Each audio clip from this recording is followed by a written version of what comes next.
Hey guys, welcome to our channel Pondy to USA vlogs. எல்லாரும் எப்படி இருக்கீங்க? சூப்பராக இருக்கீங்களா? Okay fine. இன்றைக்கி ஒரு ரொட்டீன் vlog தாங்க பார்க்க போகிறோம். மார்னிங்லேருந்து ஆஃப்டர்நூன் வரைக்குமான என்னோட ரொட்டீனை இந்த vlogல ஷேர் பண்ணியிருக்கேன்.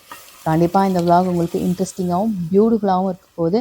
நம்ம வீடியோ புதுசாக பார்க்குறவங்க வீடியோ ஃபுல்லாக பார்த்து முடிச்சுட்டு உங்களுக்கு இந்த வீடியோ பிடிச்சிருந்துச்சுன்னா மறக்காமல் நம்ம சேனலை சப்ஸ்கிரைப் பண்ணிக்கோங்க. இப்போ வீடியோவை லைக் பண்ணிவிட்டு வாங்க வீடியோக்குள்ளே போகலாம்.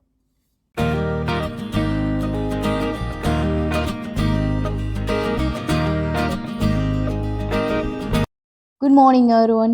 It's Monday morning. இப்போ டைம் 7:17 ஆகுது. பாப்பாவுக்கு ஸ்கூல் வந்து 7:40க்கெலாம் ஸ்டார்ட் பண்ணிவிடுவாங்க.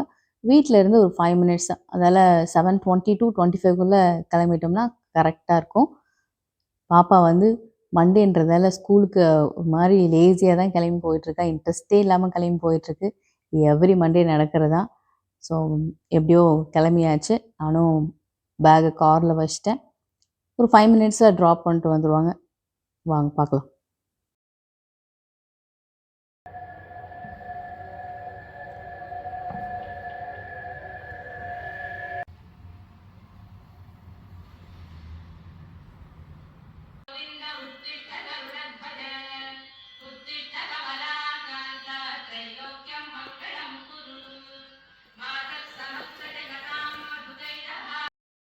பாப்பா ஸ்கூலுக்கு கிளம்புனதுக்கு அப்புறம் தான் விண்டோஸில் இருக்கிற பிளைண்ட்ஸ்லாம் ஓப்பன் பண்ணுவேன் நான். ஏன்னா தூங்கி எந்திரிச்சு வந்தோடனே டக்குன்னு ஸ்கூலுக்கு தேவையான ஸ்கூல் லஞ்சு பிரேக்ஃபாஸ்ட்டு அது ரெடி பண்ணவே எனக்கு கரெக்டாக இருக்கும். இது ஓப்பன் பண்ணாலாம் டைமே இருக்காது. பாப்பா கிளம்புனதுக்கு கொஞ்சம் டைம் இருக்கும். அதுக்கப்புறம் இதை எல்லாத்தையும் ஓப்பன் பண்ணிவிட்டு வெளியே லைட்டாக வேடிக்கை பார்த்துட்ருப்பேன். பையனும் குளித்து ரெடி ஆகிட்டு வந்துடுவான். அவனுக்கு தேவையானது எல்லாமே ரெடி பண்ணி வச்சாச்சு.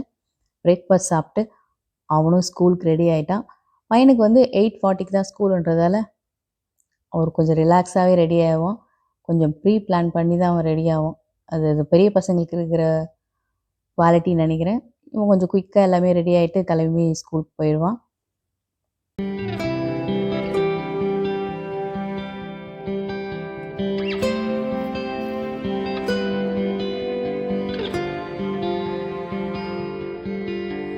இவங்க எல்லாம் கிளம்புனதுக்கப்புறம் கொஞ்சம் நேரம் ரெஸ்ட் எடுத்தேன். இப்போ டைம் வந்து அரௌண்ட் 10:25 ஆக போகுது. வாங்க ஒரு குயிக் வாக் போயிட்டு வந்துடலாம். நான் வந்து வாக்கிங் பர்சன்லாம் கிடையாது. ரீசெண்டாக கொஞ்ச நாளாக தான் வாக்கிங் போயிட்டுருக்கேன். அதுவும் எப்போ டைம் கிடைக்குமோ அப்போ போகலான்னு. என்னோடய கோல் வந்து இந்த 1/2 லிட்டர் வாட்டர் பாட்டில் தண்ணி குடிச்சிடணும். ஒரு 1/2 hour வாக்கிங் போயிட்டு வரணும். அவ்வளோதான்.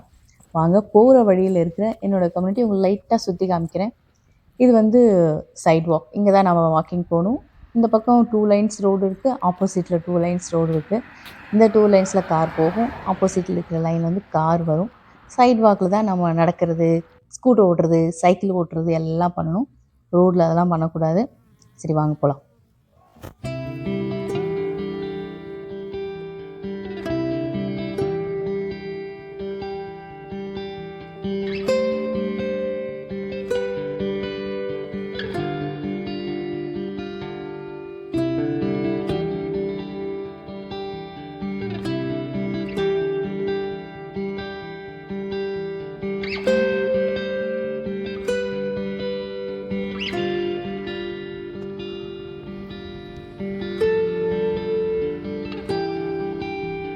வெயில் நல்லா சுல்லுன்னு அடிச்சிட்ருக்கு. வாங்க உங்களுக்கு ஒரு இன்ட்ரெஸ்டிங்கான பிளேஸ் காமிக்கிறேன். கிட்ட போய் காமிக்கிறேன் பாருங்களேன். இங்கே ஒரு பெரிய வாய்க்கால் இருக்குது. வாய்க்காலுக்கு அந்த பக்கமும் பாருங்கள் வீடு இருக்குது. வாய்க்காலுக்கு இந்த பக்கமும் வீடுகள் இருக்குது. நடுவில் தான் இந்த பெரிய வாய்க்கால் இருக்குது. இதுக்காக இது வந்து மழை பெஞ்சிச்சுன்னா தண்ணி இது வழியாக போகிறதுக்காக இயற்கையாக உருவானது தான், செயற்கையாக பண்ணது கிடையாது. இந்த இயற்கையாக உருவான இந்த பெரிய வாய்க்கால் எவ்வளோ சூப்பராக மெயின்டைன் பண்ணி வச்சுருக்காங்க பாருங்கள். தண்ணி போகிறதுக்கு வசதியாக எல்லாமே பண்ணி வச்சுருக்காங்க. ஸோ குடியிருப்பு பகுதியில் இந்த மாதிரி பெரிய வாய்க்கால் இருக்கிறதால நமக்கு அன்வெல்கமிங் ஃப்ரெண்ட்ஸ் வருவாங்கன்னு கேட்டிங்கன்னா கண்டிப்பாக வருவாங்க. அதெல்லாம் எப்படி மெயின்டைன் பண்ணணும், அதுலேருந்து எப்படி நம்மளை பாதுகாத்துக்கணும்னு இந்த ஊர் மக்களுக்கு நல்லாவே தெரிஞ்சிருக்கு.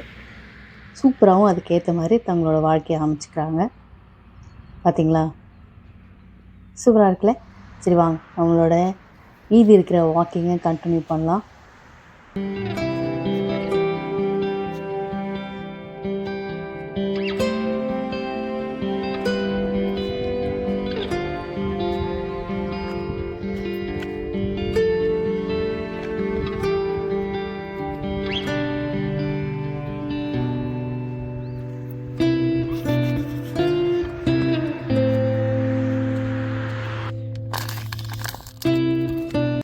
என்னோடய ½ அன் ஹவர் வாக்கிங்கும் முடிஞ்சுது.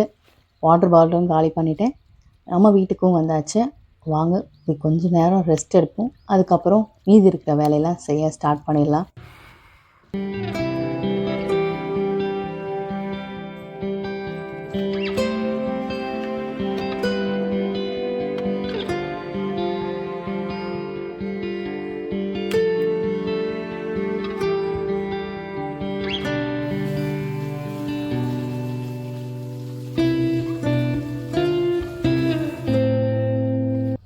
வாங்க இன்றைக்கி லன்ச் பண்ணுறதுக்கு நம்ம பேக்யார்டில் இருக்கிற கார்டன் ஏதாவது காய் கிடைக்குமான்னு செக் பண்ணி பார்த்தலாம். வாழைக்காய் இருக்குது, ஆனால் இன்றைக்கி வாழைக்காய் செய்கிற மூடு இல்லை எனக்கு. எப்போல்லாம் வாழைக்காய் தேவையோ அப்பப்போ வந்து மட்டும் பறிச்சுக்கிறேன். ஏன்னா மரத்துலேயே இருந்துச்சுன்னா காய் நல்லா ஃப்ரெஷ்ஷாக இருக்குது. அதை எதுக்கு பறித்து ஃப்ரிட்ஜில் வைப்பானேன்னு சொல்லிட்டு மரத்துலேயே விட்டுருது. காய் பாருங்களேன் எவ்வளோ அழகாக நல்லா ஹெல்த்தியாக இருக்குது. காய் பார்க்குறதுக்கு சமைச்சு சாப்பிட்டு பார்த்தா சூப்பராக இருந்துச்சு. பஜ்ஜியிலேருந்து பொரியல்லேருந்து எல்லாம் நல்லாயிருக்கு. இது வந்து புளிச்சக்கீரை. புளிச்சக்கீரை இவ்வளோ ஹைட்டாக வளருன்றது எனக்கு இப்போ தாங்க தெரியும். ஒரு செடி இருந்தால் போதும் போல் ஒரு குடும்பத்துக்கு தேவையான கீரையை அதுவே கொடுத்துருது. இது வந்து நம்மளோட முருங்கை மரம் நல்லா ஹைட்டாக வளர்ந்துருச்சு. நிறையா பூ வச்சுருக்கு, பிஞ்சு வச்சுருக்கு, காய் நிறையா காய்க்குது. ஸோ கிட்ட இருக்கிற காயெலாம் நான் எனக்காக விட்டுருவேன். நான் டக்குன்னு வந்து பறித்து குழம்பு வைக்கிறதுக்காக கொஞ்சம் ஹைட்டாக இருந்துச்சுன்னா மட்டும் என் ஹஸ்பண்ட் விட்டு கட் பண்ண சொல்லிடுவேன். சில டைம் நிறையா காய் காய்க்குமா, என்ன பண்ணுறதுனே தெரியாது. அதை பறித்து பக்கத்தில் இருக்கிறவங்களுக்கெல்லாம் கொடுத்து விட்டுருவேன். இன்றைக்கி நம்ம வீட்டில் வந்து முருங்கைக்காய் போட்டு சாம்பார் தான் வைக்கப்பேன். ஸோ கிட்ட இருக்கிற ஒரு 2-3 காய் பறிச்சா போதும் நமக்கு. அதை மட்டும் பறிச்சுட்டு நம்ம சாம்பாருக்கு எடுத்துகிட்டு போய் ரெடி பண்ண வேண்டியதான்.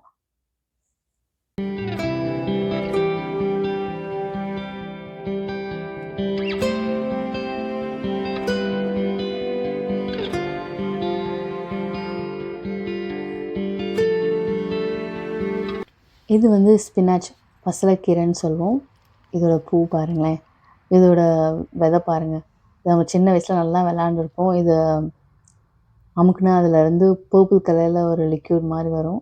அதை வச்சு சின்ன வயசில் நிறையா விளாண்டுருப்போம். பார்த்தீங்களா, நீங்கள் விளாண்டுருக்கீங்களான்னு கமெண்ட்டில் சொல்லுங்கள். இந்த இலையை பாருங்களேன் எவ்வளோ ஹெல்த்தியாக இருக்குன்னு. நல்லா வெத்தலை மாதிரி எவ்வளோ பெருசாக இருக்கும் இந்த இலை. கடையில் கிடைக்கிறது கூட இவ்வளோ பெரிய ஸ்பினாச் தழை கிடைக்காது, இங்கே அவ்வளோ பெருசாக. இது வந்து முடக்கத்தான் கீரை, எல்லாத்துக்கும் தெரிஞ்சிருக்கும். இது வச்சு முடக்கத்தான் தோசைலாம் நான் பண்ணியிருக்கேன். இதோட காயும் நிறையா இருக்குது பாருங்கள். நிறைய காய் வந்து சீட் வர ஸ்டேஜ்க்கு வந்துச்சு. இந்த காயும் நம்ம சின்ன வயசில் நெத்தியில் இப்படி முட்டி முட்டி விளையாடுவோம்ல, அந்த ஞாபகம் வரும். என் பொண்ணுகிட்ட சொல்லிகிட்டு இருப்பேன் நான். இது வந்து நிறையா வெண்டைக்காய் இருக்குது. எனக்கு வெண்டைக்காய் நிறையா எவ்வளோ காய்ச்சிருக்குன்னு தெரியல. நான் எதுவுமே கையில் கொண்டு வராமல் வந்துட்டேன். நிறைய வெண்டைக்காய் பறிக்கிற ஸ்டேஜில் இருந்துச்சு. அதால் எங்கெங்கெல்லாம் வெண்டைக்காய் இருக்கோ இன்றைக்கி வெண்டைக்காயும் போட்டுற வேண்டியதான் சாம்பாரில். அப்புறம் காய் இருக்கும்போது ஏன் வேஸ்ட் பண்ணுவானுன்னு சொல்லிட்டு இருக்கிற வெண்டைக்காய் எல்லாத்தையும் பறிச்சிடலாம்.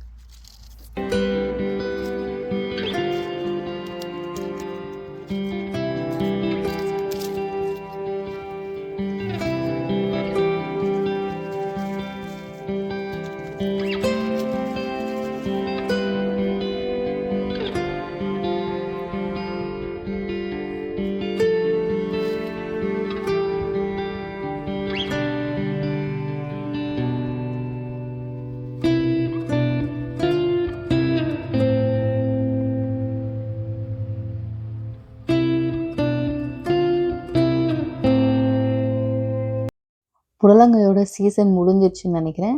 ஸோ 2-3 புடலங்காய் அப்படியே கொடியிலே விட்டேன். அது அப்படியே காஞ்சதுன்னா அடுத்த வருஷத்துக்கு விதை வேணும்னு சொல்லிட்டு. கீழே ஒரு புடலங்காய் நல்லா பழுத்து காஞ்சிட்ருக்கு. மேலேயும் அதே மாதிரி புடலங்காய் பழுத்து காஞ்சிட்ருக்கு. ஸோ இதுதான் நம்மளோட வெண்டைக்காய், அப்புறம் முருங்கைக்காய் எல்லாம் பறிச்சிட்டு வந்தாச்சு.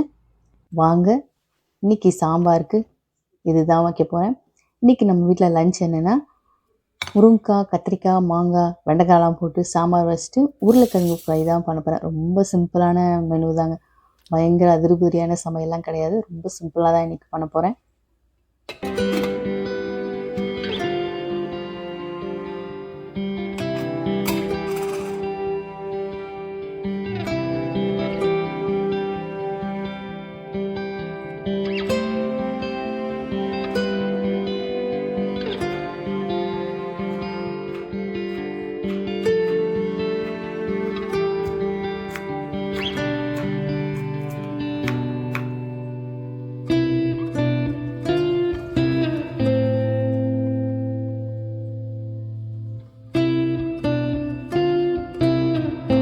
நம்ம சாம்பாருக்கு தேவையான முருங்கைக்காய், கத்திரிக்காய், வெண்டைக்காய், மாங்காய் எல்லாம் கட் பண்ணிட்டேன். அப்படியே சைட் பை சைட் உருளைக்கிழங்கும் கட் பண்ணி அவிக்க போட்டாச்சு.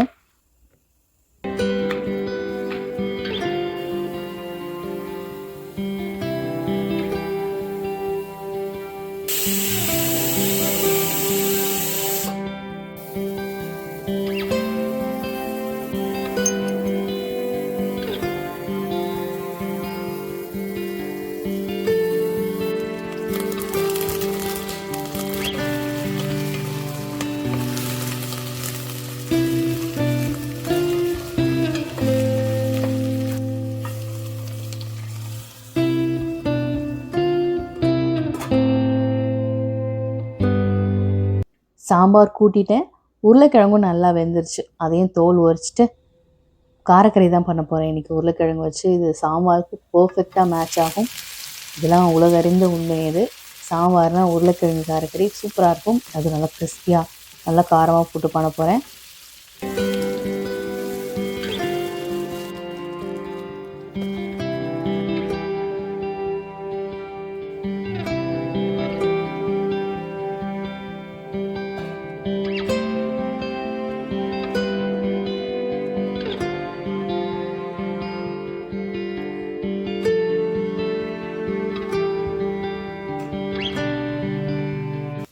நம்மளோட உருளைக்கிழங்கு காரக்கறி நல்லா கிறிஸ்பியாக ரெடி ஆகிட்டுருக்கு. சூப்பராக இருக்கு பாருங்கள். பார்க்க நல்லா தக தக தகன்னு இருக்குது.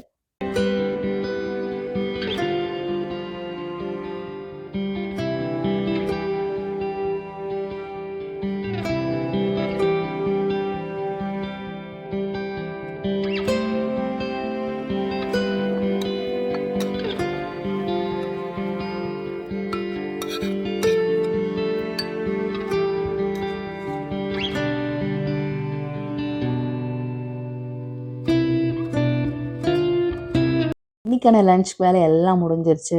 உருளைக்கிழங்கு ரெடி, சாம்பார் ரெடி, எல்லாத்தையும் ஹாட் பாக்ஸ்லேயும் போட்டு வச்சாச்சு.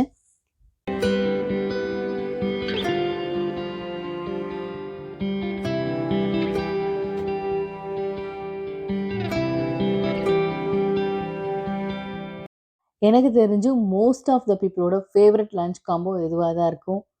முருங்கைக்காய், கத்திரிக்காய், மாங்காயெல்லாம் போட்டு சாம்பார், உருளைக்கிழங்கு காரக்கறி. வீடு ஃபுல்லாக ஒரே சாம்பார் மனம் தான் வீசிகிட்ருக்கு. நம்மளோட லன்ச் வந்து சூப்பர் ரெடி ஆகிடுச்சு. எனக்கும் பயங்கர பசி வந்துடுச்சு. நானும் என்னோடய லன்ச்சை சாப்பிட்டு வந்துடுறேன்.